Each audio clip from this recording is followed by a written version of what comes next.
Hello everyone. So my dear students, as you know कि अभी हम आपका chapter number 12 that is LPP वो कर रहे हैं। बहुत छोटा सा चैप्टर है।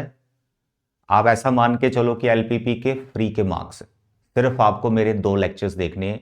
एक हो चुका है और एक आज वाला। प्रीवियस जो मेरा लेक्चर था that is based on the feasible region is bounded, कि जब आप ग्राफ बनाते हो और वो बाउंडेड फिजिबल रीजन आता है तो उस टाइम पर आप कैसे कॉर्नर पॉइंट्स निकाल के ऑब्जेक्टिव फंक्शन की वैल्यू को चेक करते हो, मिनिमम या मैक्सिमम। आज का लेक्चर उससे भी ज्यादा इंपॉर्टेंट हो जाता है क्योंकि बच्चों को कहां प्रॉब्लम आती है, अनबाउंडेड फिजिबल रीजन में। तो आज के लेक्चर में मैं अनबाउंडेड फिजिबल रीजन को डिस्कस करूंगा। उसमें कॉर्नर पॉइंट निकालने के बाद ऑब्जेक्टिव फंक्शन का जो ग्राफ बनाया जाता है उसमें क्या लिखना है और कैसे आप डिसाइड करेंगे कि मिनिमम वैल्यू क्या है और मैक्सिमम वैल्यू क्या है। ओके, ध्यान से देखिएगा, लेक्चर इज वेरी इंपॉर्टेंट क्योंकि हो सकता है ये अनबाउंडेड वाला आपको 5 मार्क्स या केस स्टडी बेस्ड क्वेश्चन आ जाए बोर्ड एग्जाम में। ठीक है, तो पार्ट 2 बुक आपको पढ़ाई जा रही है। लास्ट ईयर 43 मार्क्स की ये पूछी गई थी, 7 चैप्टर्स है इसके अंदर। एंड वेक्टर पूरा आपको एकदम डिटेल में पढ़ा दिया गया है। उसके बाद 3 डायमेंशनल ज्योमेट्री, ये भी आपको एकदम डिटेल में पढ़ा दिया गया है। एनसीईआरटी में 3 एक्सरसाइज हैं, हर एक क्वेश्चन मैंने आपसे डिस्कस किया है। अच्छे से नोट्स बना लेना। एनसीईआरटी के नोट्स अगर परफेक्ट होंगे तो एक्स्ट्रा क्वेश्चन जो मैं आपको करवाऊंगा वो आप बड़े मस्त तरीके से कर पाओगे, लेकिन पहले एनसीईआरटी परफेक्ट कीजिए। ठीक है, तो लास्ट जो मेरा लेक्चर था दैट इज ऑन एलपीपी, ये वो क्वेश्चन था जिसमें कुछ ऐसी लाइन भी थी, ये जब इसका ग्राफ बनाते थे ओरिजिन से पास करती है। तो बच्चे कई बार कंफ्यूज होते हैं इसकी टेस्टिंग कैसे करें, किस तरफ हमें शेड करना है, किस तरफ नहीं करना है। तो it's a very special question, ये हमारा लास्ट टाइम का हो चुका है। आपके एनसीईआरटी ये एग्जाम्पल एकदम डिटेल में आपको समझाई गई है, ये ग्राफ बना के भी मैंने आपको दिखाया था। तो आज हम ये वाला क्वेश्चन डिस्कस करेंगे, not this one. Very important, unbounded region आएगा, ये पहले बता देता हूं। बाकी इनइक्वालिटीज जो ग्राफ वगैरह सब बना के दिखाऊंगा, ध्यान से देखना है, समझना है कैसे चल रहा है। My dear students, first of all जैसे कि लास्ट लेक्चर में आपको बताया कि फर्स्ट इनइक्वालिटी को आप उठाएं और उसको इक्वेशन की फॉर्म में लिख ले, क्योंकि जो ग्राफ है वो आपका इक्वेशन का बनेगा। इस तरह से आपने बॉक्स बना लेने, इसके अंदर आपने पॉइंट्स पुट करने। जैसे कोई भी 2 पॉइंट आपको लेने हैं, मोस्टली हम क्लास 12th वाले ये करते हैं कि इसमें x 0 डाल दीजिए और y तुम्हारा निकल गया है ना। तो पहला पॉइंट तुम्हारा a आ गया 0,5। जैसे पॉइंट निकले उसका आप नाम रख लीजिएगा, नहीं तो कंफ्यूजन होती है कि बहुत सारे पॉइंट्स आने वाले हैं। तो इसका नाम a हो गया 0,5। मैंने 0,5 लिया, आपकी इच्छा, आप कोई भी नंबर ले सकते हैं, इंटीजर ले सकते हैं, बस एक पॉइंट आपको चाहिए लाइन बनाने के लिए, राइट। और कोशिश करो x और y पॉजिटिव ही लो, क्योंकि यहां पर x और y हमारे पॉजिटिव है। लेकिन ग्राफ बनाते वक्त ऐसा कोई फिक्स नहीं है कि तुम्हें नेगेटिव नहीं लेना, ले सकते हो ग्राफ के लिए, बट कोशिश करो पॉजिटिव ही रखो, है ना। चलिए नेक्स्ट हम पॉइंट लेते हैं यहां पर y0। तो जैसे मैंने y0 लिया है तो तुम्हारा जो x है वो कितना आ रहा है, तो आप देख रहे हैं जो मेरा y0 ले, मेरा x फ्रैक्शन में आ रहा है 5/2। प्रॉब्लम कोई नहीं है 5/2 में, लेकिन अगर आपको फ्रैक्शन से डर लगता है तो आप ऐसा नंबर लो जिससे वो फ्रैक्शन ना आए। I hope you are getting what I am saying. तो इसलिए मैं यहां पे विल ट्राई कि फ्रैक्शन आपको ना लेने दूं, आप समझ आए कि बिना फ्रैक्शन के नंबर लेने से आपका ग्राफ बड़े आसानी से बनेगा, कंफ्यूजन कम होगी। तो ऐसा करें, आप यहां पे x कुछ पुट कर दीजिए। जैसे मैंने x यहां पे 1 पुट कर दिया, ठीक है। चलो 1 छोटा हो जाएगा, चलो हम ऐसा करते हैं 2 पुट कर देते हैं, चलो 3 पुट कर देते हैं। x मैंने 3 ले लिया, तो x मैंने जब 3 लिया तो y कितना आएगा, तो यहां आएगा 3 2 6 minus y is equal to -5। ये 6 5 इधर आ जाएगा +5y, तो 11 आ गया। तो ऐसा पॉइंट भी आप ले सकते हैं, उसमें कोई प्रॉब्लम नहीं। 3,11। तो जैसे आपने ये 2 पॉइंट्स बना लिए, फिर आप ग्राफ बना दिया कीजिए। आपके पास ग्राफ पेपर होगा, स्केल का यूज करना है, पेंसिल का यूज करना है। तो आपने दोनों पॉइंट्स को ज्वाइन करके एक लंबी सी लाइन खींच लेनी, ठीक है। शॉर्ट लाइन मत बनाइएगा कि आप ए से बी तक वो लाइन सेगमेंट बना रहे, आपको एक लंबी सी लाइन बना देनी, ठीक है। This is your A B line. उसके बाद टेस्टिंग करनी होती है कि ग्राफ का जो शेडेड रीजन है, सॉल्यूशंस हैं इस इनइक्वालिटी के, वो किस तरफ है। लास्ट लेक्चर में मैंने आपको सिखाया है, इसमें फिर मैं आपको बता दूं कि ये लाइन ओरिजिन से पास नहीं करेगी, इसलिए हम इसके अंदर ओरिजिन पुट करके वेरीफाई कर सकते हैं कि शेड किस तरफ जाएगा। सर ये कैसे क्या होता है, इसके लिए आपको लास्ट लेक्चर मेरा देखना पड़ेगा जिसमें मैंने आपको डिटेल में समझाया है। जिसने वो देखा है उसको समझ में आ रहा होगा। तो इस इनइक्वालिटी को आपको लिखना है और ओरिजिन इसमें पुट करना है। जो भी आप पॉइंट इसमें पुट कर रहे हैं, बस ये पॉइंट लाइन के ऊपर का पॉइंट नहीं होना चाहिए। ये लाइन कभी भी ओरिजिन से पास नहीं करेगी, तो इसलिए मैं ओरिजिन ले रहा हूं। मुझे कैसे पता चला ये लाइन ओरिजिन से पास नहीं करेगी? मेरे बच्चे, एक ऐसी लीनियर इक्वेशन जिसमें एक्स वाई रहता है और कांस्टेंट टर्म नहीं होती, वो ओरिजिन से पास करती है। और जो कंप्लीट लीनियर होती है, जैसे एक्स है, वाई है, कांस्टेंट भी है, ये कभी भी ओरिजिन से पास नहीं करेगी। एक्स वाई होगा और कांस्टेंट टर्म जीरो होगी, वो हमेशा ओरिजिन से पास करेगी। जो ओरिजिन से पास करेगी उसमें जीरो मत पुट करना, अपर या लो ओरिजिन का पॉइंट पुट करना होता है। चलो एनी हाउ, अब इसमें ओरिजिन डालेंगे तो मेरा आएगा 0 ग्रेटर देन -5। तो इस स्टेटमेंट को आपको खुद से समझना है कि ये ट्रू आ रहा है कि फॉल्स आ रहा है। क्या 0 बड़ा होता है -5 से? बिल्कुल बड़ा होता है, तो ये ट्रू स्टेटमेंट आ रही। इसका मतलब जब आप ये ग्राफ बनाएंगे इस लाइन का, तो ओरिजिन की तरफ आपको शेड करना है, क्योंकि ओरिजिन इसको सेटिस्फाई कर चुका है। आई होप इट इज क्लियर। इसी तरह से सभी इनइक्वालिटीज के ग्राफ, इक्वेशंस के ग्राफ आपको बनाने। सेकंड वाला हम ले लेते हैं 3x + y = 3। इसके साथ हमने बॉक्स बनाया, यहां पे x आ गया, यहां पे y आ गया, ये बॉक्सेस आ गए।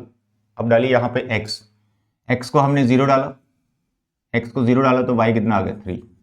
y को हमने 0 डाला, y को हमने 0 डाला, x मेरा आ गया 1। आई होप इट इज क्लियर। इस पॉइंट का नाम रख लो c 0,3, इसका नाम रख लो d, इसका आ गया 1,0। ठीक, x को 0 डाला, y 3 आ गया, y को 0 डाला, ये आ गया। तो ऐसे पॉइंट के नाम रख लें। नेमिंग नहीं करोगे तो भाई बहुत कंफ्यूजन होती है। अब यहां पे फिर आपको चेक करना है इस इनइक्वालिटी के सॉल्यूशंस किस तरफ हैं, अपर रीजन या लो रीजन में।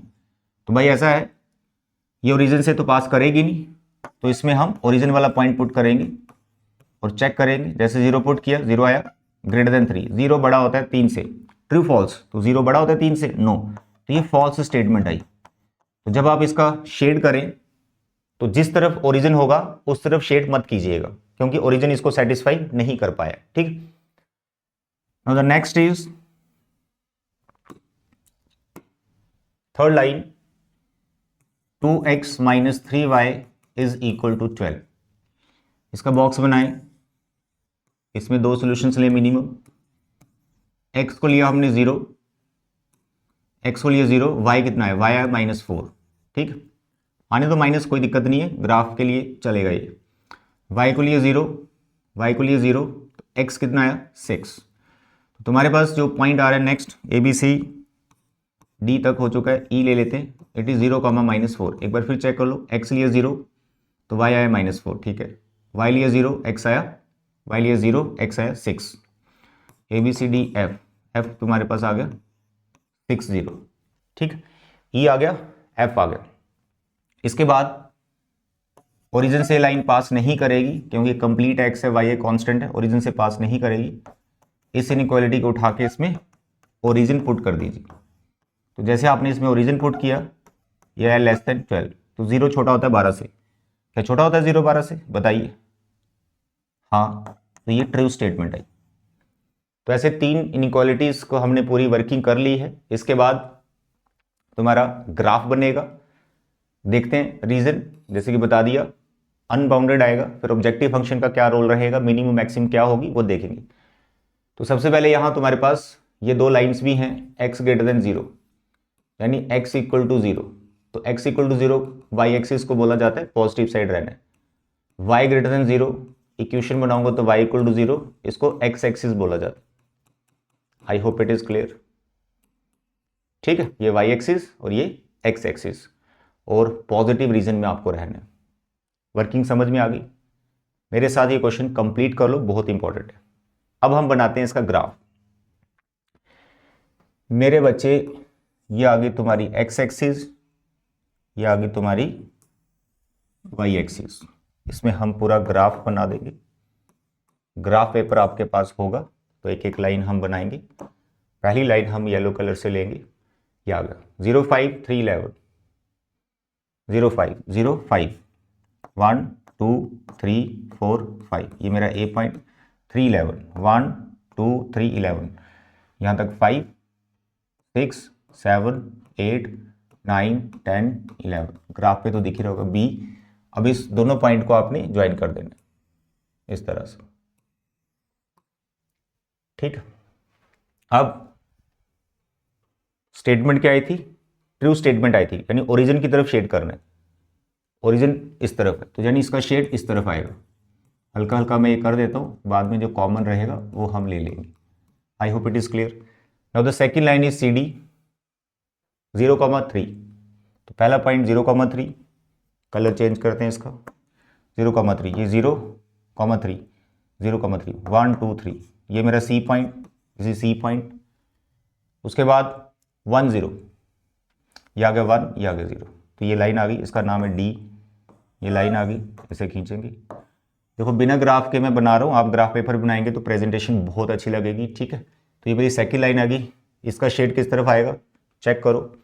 ओरिजिन से फॉल्स आया, यानी ओरिजिन की तरफ शेड मत करना, ओरिजिन की तरफ शेड मत करना, इस तरफ शेड मत करना, अपर रीजन में जाएगा तो इसका शेडेड इस तरफ आएगा, ठीक है। और फर्स्ट क्वाड्रेंट में ही रहना, क्योंकि हमें x ग्रेटर देन 0 दिया हुआ है और y ग्रेटर देन 0 हुआ है, तो फर्स्ट क्वाड्रेंट में इसका शेड आएगा। इसका भी हो गया। Now the third line, third line में तुम्हारे पास ये रहा 0 -4, पहला पॉइंट 0 -4 0 -4 1 2 3 4, ठीक है, A B C D E. उसके बाद दूसरा पॉइंट 6 0 6 1 2 3 4 5 6, ये आ गया तुम्हारे पास ई और ये एफ, दोनों पॉइंट को ज्वाइन कर दो इस तरह से, और ये तुम्हारे पास आ गया पूरा। आई होप इट इज क्लियर। अब ओरिजिन ने क्या इसको सेटिस्फाई किया था चेक करो, तो यहां पे ओरिजिन इसको सेटिस्फाई कर गया था, टूवर्ड्स ओरिजिन इसका शेड जाएगा, यानी अपर रीजन में इसका शेड आएगा, ठीक है। इधर मत शेड करना, फर्स्ट क्वाड्रेंट में सारा शेड आएगा। तो तीनों लाइंस बन चुकी हैं, x greater than y greater than 0 भी बना चुके हैं, तो यहां पर इसका शेडेड हल्का हल्का हम ये ग्रीन कलर से बना देते हैं। तो you can see this is what, unbounded. Unbounded में हमेशा ये रहेगा कि जो मैक्सिमम आएगी वो मैक्सिमम होगी या नहीं होगी, वो ऑब्जेक्टिव फंक्शन के ग्राफ बनाने के बाद डिसीजन हम लेंगे, और मिनिमम में भी सेम होता है, ठीक। तो यहां पर ये अनबाउंडेड आ चुका है, लेकिन प्रोसेस आगे चलेगा। अभी कॉर्नर पॉइंट्स निकालेंगे, पहले वैल्यूज तो निकालें। तो कॉर्नर पॉइंट्स इसके कितने, 1 2 3 4 कॉर्नर पॉइंट्स हैं, इनको हम बनाएंगे। यहीं बना देता हूं मेरे बच्चे। सबसे पहले यहां तुमको लिखना है कॉर्नर पॉइंट्स, कॉर्नर पॉइंट्स, और दूसरे में लिखना है तुमने ऑब्जेक्टिव फंक्शन। तो ऑब्जेक्टिव फंक्शन है तुम्हारा -50x + 20y, -50x + 20y। Points ले लीजिए। फर्स्ट पॉइंट ये रहा, इसके कोऑर्डिनेट्स क्या थे, 1 2 3 4 5, इट इज़ 5,0 ए पॉइंट था। उसके बाद ये रहा एक point 1 1 2 3, it is C point 3,0। एक पॉइंट ये था, इट इज़ 1,0, इसका डी पॉइंट है, इट इज़ सॉरी यहाँ पे 0 आएगा, 3 इधर 0, ये 5, ठीक है। ये है 1 0 1 0। उसके लास्ट में एफ आ गया तुम्हारे पास 1 2 3 4 5 6, F it is 6,0 1 2 3 4।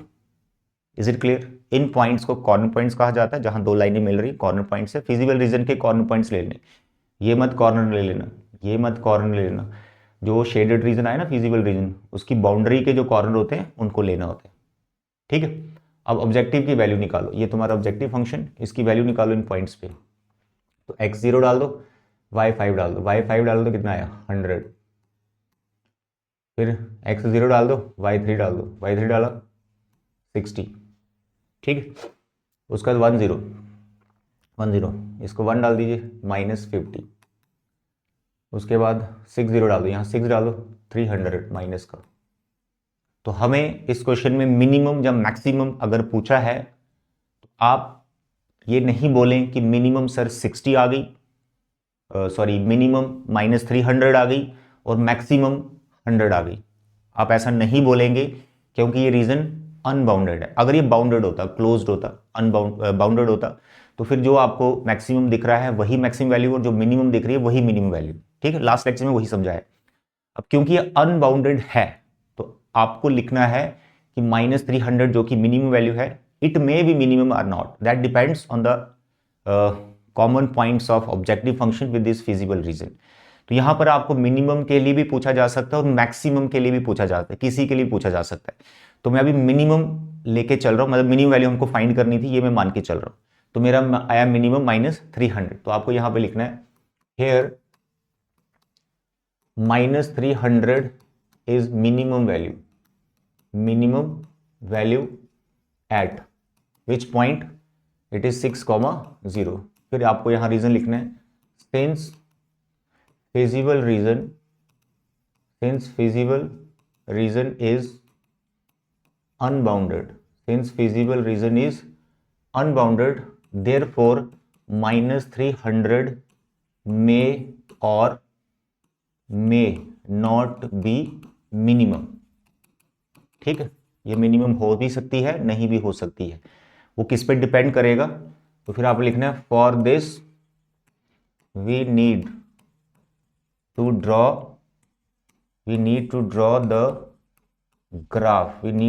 the graph of objective function, यानी z लेस देन -300, इसका ग्राफ आपको बनाना है।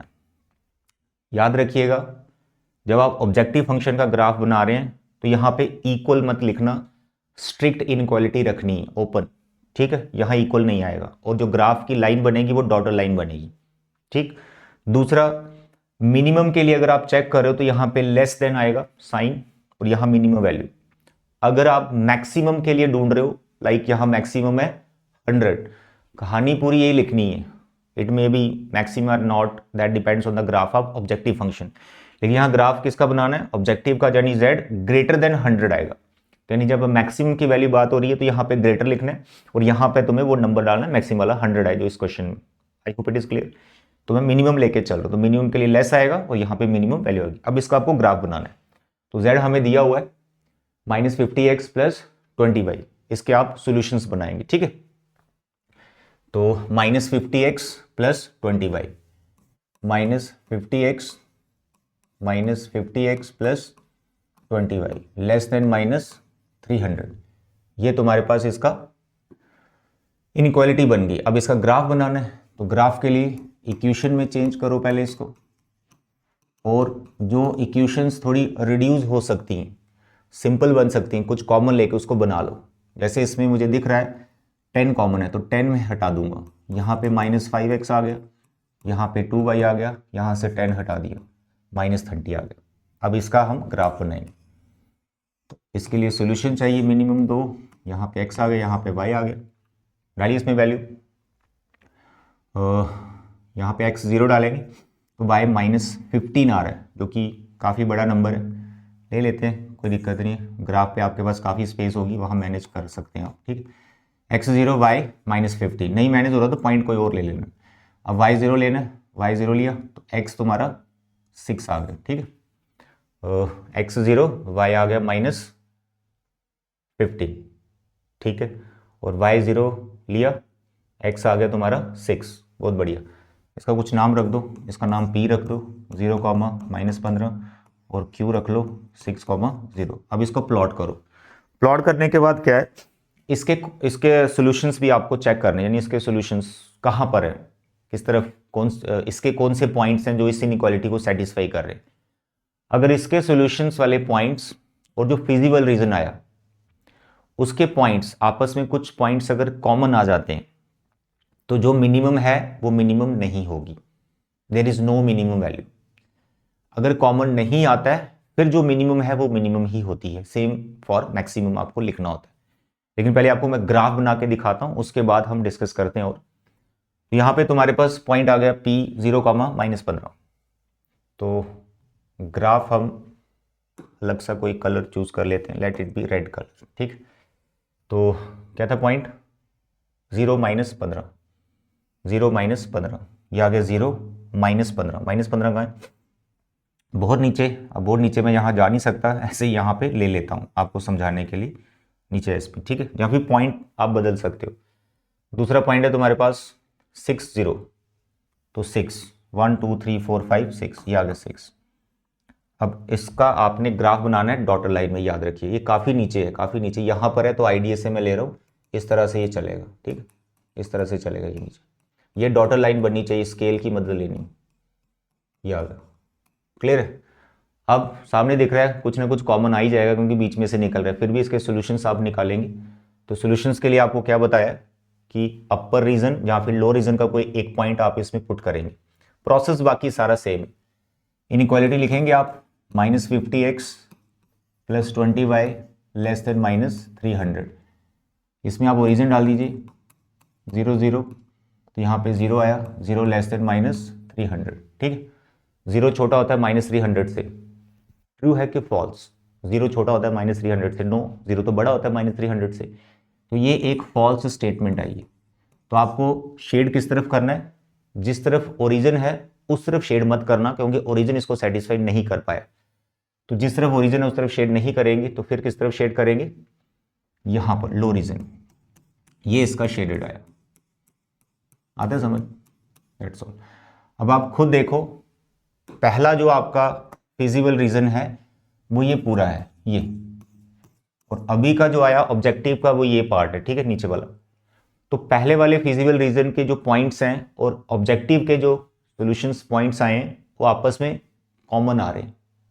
तो इसका मतलब जो मिनिमम वैल्यू हम बोल रहे हैं -300, वो मिनिमम नहीं होगी, बस ये आपको लास्ट में लिख देना है। लिखना कैसे समझा देते हैं, तो यहां पर आप लिखेंगे here solution of z less than -300 are common with feasible reason, therefore -300 is not minimum value, ठीक है, दैट्स ऑल। मतलब there is no minimum value, and me conclude, hence no minimum value, minimum value होगी ही नहीं इसकी, ठीक है, no minimum value. I hope it is clear. Maximum का आएगा तो प्रोसेस सेम है। अब इसमें कंफ्यूजन है कि सर ऑब्जेक्टिव का ग्राफ बनाने के बाद भी अगर मिनिमम हम कब बोलेंगे कि वो वही मिनिमम है, तो तब बोलना है, देखो इधर ये ग्राफ बनाया ना आपने, लेट अस सपोज ये ऑब्जेक्टिव का जो ग्राफ है वो कुछ ऐसे जाता, इधर से पास कर रहा होता ऐसे, आगे इस लाइन को क्रॉस नहीं करता और नीचे की तरफ शेड होता। तो इसका जो सॉल्यूशन आएंगे ऑब्जेक्टिव के और इसका जो फिजिबल रीजन है हमारा अनबाउंडेड वाला, आपस में कोई पॉइंट कॉमन नहीं आ रहा, there is no point common. उस टाइम पे फिर जो मिनिमम होगा उसी को मिनिमम बोलना है, और जो मैक्सिमम होगा उसी को मैक्सिमम बोलना, that's all. I hope it is clear. Very important question, 2 he lecture में तुम्हारा एलपीपी हो गया है। आई सजेस्ट 12.1 का हर एक क्वेश्चन डिटेल में करो और एग्जाम्पल्स को मत छोड़िएगा। थ्योरी वाला पार्ट जरूर पढ़ना है, एमसीक्यू, असर्शन, रीजन थ्योरी में से ही निकलेंगे, ठीक। तो आज के लेक्चर में इतना बचे, thank you, bye bye and take care.